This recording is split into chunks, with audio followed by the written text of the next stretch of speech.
Secretary Jared Perdue, as well as the Chief Financial Officer of the state of Florida, Jimmy Patronis.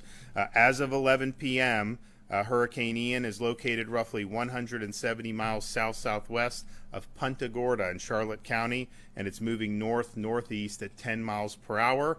It's now a strong Category 3 hurricane with maximum sustained winds of 120 miles per hour. Tornado watches are in effect in Central and in South Florida until 5 a.m.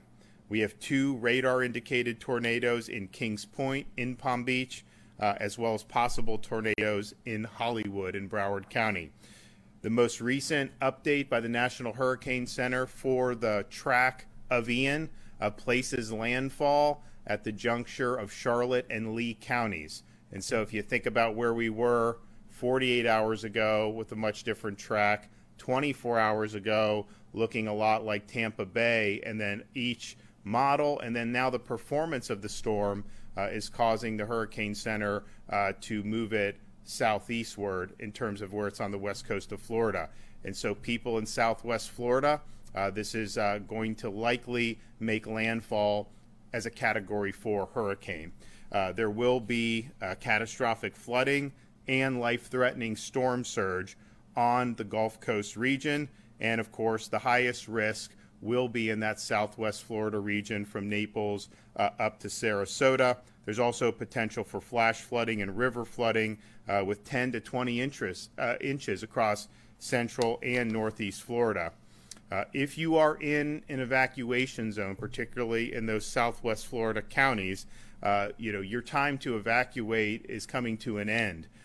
You need to evacuate now. You're going to start feeling major impacts of this storm relatively soon.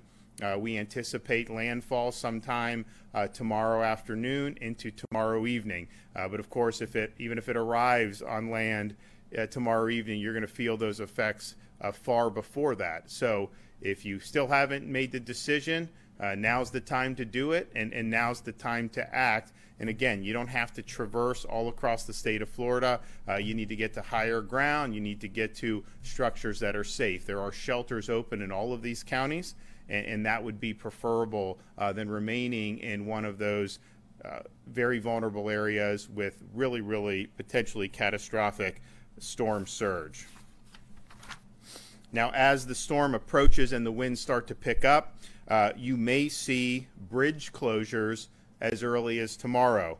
Once winds increase to around 40 to 45 miles per hour of sustained winds, both Florida Department of Transportation and the Florida Highway Patrol, in coordination with local law enforcement, will be evaluating the conditions to determine if and when to close bridges to ensure the safety of the motorists. Again, bridges may be closed as early as tomorrow, so as you make plans to evacuate, please keep that in mind. Additionally, as traffic has returned to a normal flow on I-4 eastbound, FDOT has discontinued for the time being the emergency shoulder use. If you plan on traveling on I-4, normal traffic patterns are in effect. Of course, if that traffic flow starts to slow down like it did earlier today, that's something that they will reinstitute. As evacuations continue, fuel stations may temporarily run out of fuel. You can use Gas Buddy to find stations in your area that have fuel. We have suspended tolls on the roads in Central Florida as well as the roads in Tampa Bay. We're going to continue to keep with that.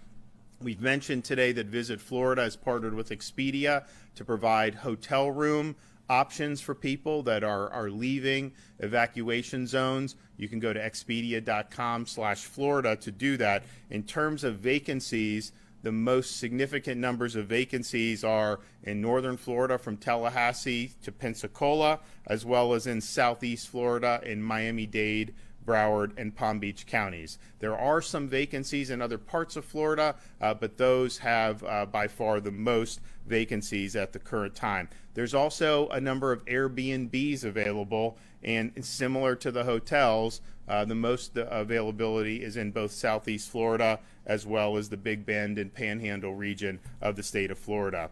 We think it's very important that you don't leave your pets behind. Bring your pets with you. They need you during this time. We have asked the hotels to relax their pet policies and advertise their relaxed pet policies on their website and on Expedia. The good news is many of them have done that. Many of them are allowing pets when they otherwise may not do that. And we thank them for that, because we understand how important it is when people are evacuating for their own safety. It's not just them, family members as well as their pets. We have over 176 shelters open statewide, including more than 50 special needs shelters, and more will likely be added as this storm progresses to other parts of the state. If you want to look at shelters, go to floridadisaster.org/shelters, floridadisaster.org/shelters. We now have 58 school districts that have announced school closures due to this storm. Go to fldoe.org/storminfo to get the most up-to-date information on school closures, fldoe.org/storminfo. There's now over 30,000 personnel stationed and standing by to help with power restoration, and that's across all of our utilities, our electric co-ops. Right now in the state of Florida, there's about 8,000 customers that are out of power. That's mostly in southeast Florida due to some of the things that we have seen. But of course, that number will be into the millions relatively shortly. You're going to see widespread power outages as a result of Hurricane Ian making landfall and then working its way through the state of Florida. But we're working with all of those companies to make sure that they have the ability to get in as soon as possible and to help restore power once the storm passes. And that's both FDOT as well as Florida Highway Patrol with that. FloridaDisaster.org/get-a-plan. If you have any questions about what is going to be happening within the next 24 hours. And what's going to happen is this is a relatively slow-moving storm now.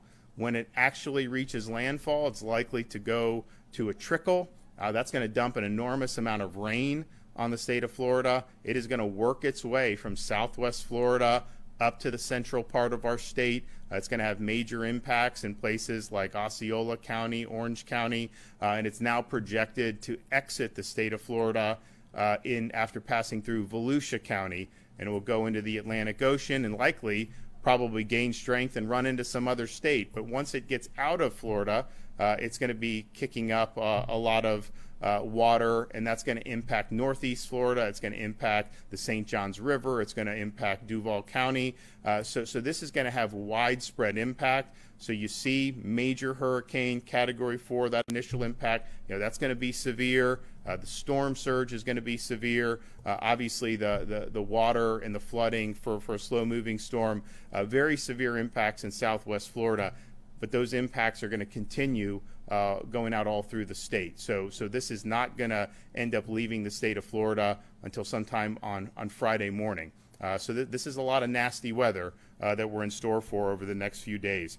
Kevin Guthrie is here, as well as Jimmy Petronas. So I'll let Kevin come up, and then we'll hear from Secretary Perdue and CFO. Thank you, Governor. Again, appreciate your continued leadership on this response to Hurricane Ian. As you said, currently Hurricane Ian is bringing tropical storm force winds and rain to the Keys and South Florida. Our meteorologist just mentioned to us that before coming in here that our tropical storm force winds may extend out at landfall 300 plus miles to the northeast.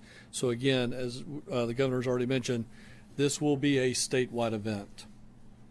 This is going to cause conditions for flooding.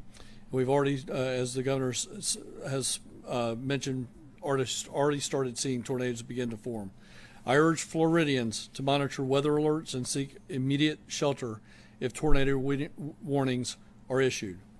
Tropical tornadoes will occur very quickly. They will happen overnight tonight and will occur during heavy rain. You will not be able to see them coming.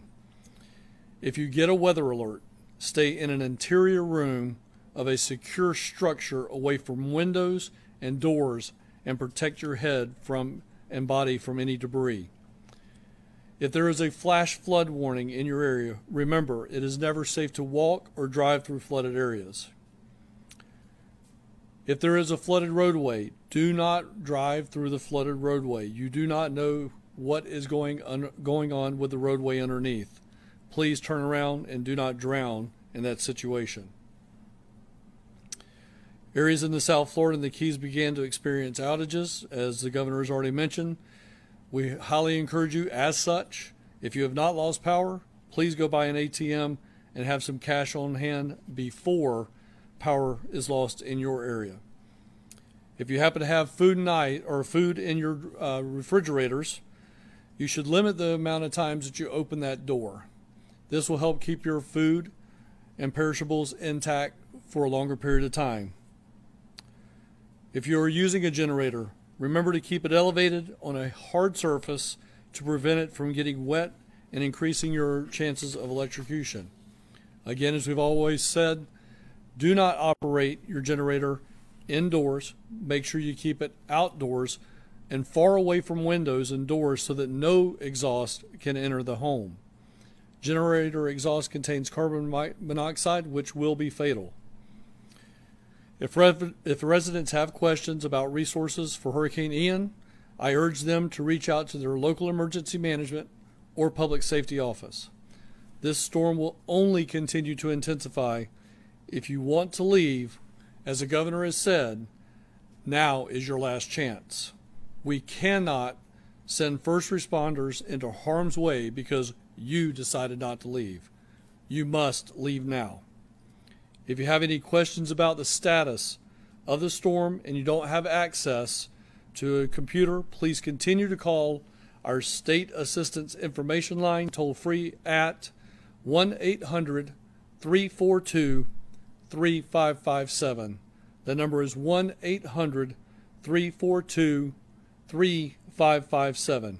As always, you can follow us on our social media on Facebook and our Twitter page at FLCERT. Again, Governor, thank you very much. Okay, Jared. Yes, thank you, Governor. Earlier today, efforts were taken to enhance the ease of evacuations for Floridians by suspending tolls in Central Florida and activating what we call emergency shoulder use along the I-4 corridor from Tampa to Orlando. Allowing motorists the ability to use the shoulder as an extra lane of travel helped more vehicles to evacuate safely and quickly out of the Tampa area. We are seeing I-4 traffic volumes return to routine travel conditions, allowing us to pick up the emergency shoulder use and prepare for the storm's landfall. Toll suspension will remain in place to aid motorists still looking to evacuate and also those that have evacuated to certain areas. The full list of toll facilities that are suspended can be found at fdot.gov/Ian toll suspension. As the storm is close to making landfall, FDOT and FHP continue to closely monitor wind speeds and flood-prone areas in case closures are needed on roads or bridges. Once wind speeds on bridges increase beyond 40 miles per hour, sustained, FHP and local law enforcement will begin closing access across bridges to ensure the safety of motorists. The department has worked tirelessly with partners to strategically stage resources in order to immediately begin storm recovery efforts once the storm has passed through. We are staged and ready to perform road and bridge inspections as soon as it is safe to do so. Coastal bridges are absolutely one of our top priorities as we support the life safety mission following the impact of the storm. Additionally, emergency and pre-event contracts have been activated for post-storm operations, including roadway clearance operations, debris removal, traffic signal and lighting repairs, and generators. Having these ready ensure FDOT staff, our contractors, and our partners are ready to spring into action and immediately begin post-storm recovery efforts, including clearing roadways for emergency responders, utility workers, and other agencies to begin their efforts. Transportation partner agencies have made storm preparations and are anticipating efforts to reopen as quickly as possible. Seaports, airports, rail, and transit agencies in the path of the storm have closed in anticipation of the storm making landfall and stand ready to open as soon as it is safe. As families continue preparations and make post-storm plans over the next few days, stay informed of traffic conditions by visiting Florida 511 at fl511.com or downloading the app on both Apple and Android devices. Thank you, Governor. Okay, Jimmy Petronas. Thank you, gentlemen. Your leadership is going to save lives. Our urban search and rescue teams stand ready to activate. We have 5 state teams that are activated with additional 5 FEMA teams that are in play. We have over 600 resources to bear in addition to these out-of-town teams. Virginia 1 and 2 just came back from Puerto Rico. They're in Miami, so as this is a full court press on behalf of the state's resources to make sure that our folks have the peace of mind that they know that our state is there to save them at their most critical time. Florida's teams are second to none. I'm incredibly proud of how hard and well they work together, whether it be Hurricane Michael, Irma, or Surfside Building. Florida truly has the best urban search and rescue teams in the nation. They stand ready. And Governor, thank you for your leadership. Okay, all right. Well, we'll be back very early tomorrow morning, so we'll see you guys. Couple questions, Governor. I'll see you guys in the